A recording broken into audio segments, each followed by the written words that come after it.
Plastic ব্যৱহাৰেও কিন্তু পৰিৱেশত যথেষ্ট ক্ষতি কৰে। প্লাষ্টিক ব্যৱহাৰৰ ফলত যি কৃষিভূমিসমূহ থাকে সেই কৃষিভূমিসমূহ কৃষি কৰ্ম কৰাৰ বাবে অনুপযোগী হৈ পৰে। ইয়াৰ উপৰিও আমাৰ দেশত বিশেষকৈ জনসংখ্যা যথেষ্ট পৰিমাণে বৃদ্ধি পাইছে। জনসংখ্যা বৃদ্ধি পোৱাৰ ফলত যি ভূমিৰ সংখ্যা, যি মাটিৰ সংখ্যা সেয়া লাহে লাহে হ্ৰাস হৈ আহিছে।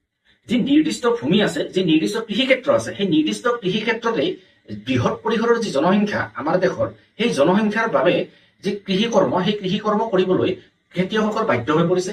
যাৰ ফলত সেই নিৰ্দিষ্ট কৃষিক্ষেত্ৰৰ বা নিৰ্দিষ্ট কৃষিভূমিত অধিক ফচল উৎপাদন কৰাৰ বাবে বিভিন্ন ধৰণৰ সাৰ, ৰাসায়নিক দ্ৰব্য প্ৰয়োগ কৰা হয় আৰু সেই সাৰ অথবা ৰাসায়নিক দ্ৰব্যসমূহ প্ৰয়োগ কৰাৰ ফলত তেনেধৰণৰ কৃষিভূমিসমূহ বিনষ্ট হয়।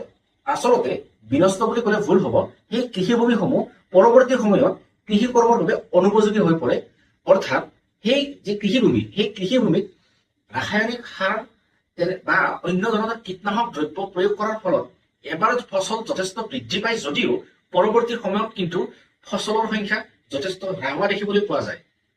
বিভিন্ন সমীক্ষাৰ যি ফলাফল, সেই ফলাফললৈ যদি আমি লক্ষ্য কৰোঁ তেনেহ'লে দেখিবলৈ পাম যে ভাৰতৰ প্ৰায় 53% যি কৃষিভূমি, সেই কৃষিভূমি কিন্তু কৃষি ক্ষেত্ৰৰ বাবে অনুপযোগী হৈ উঠিছে।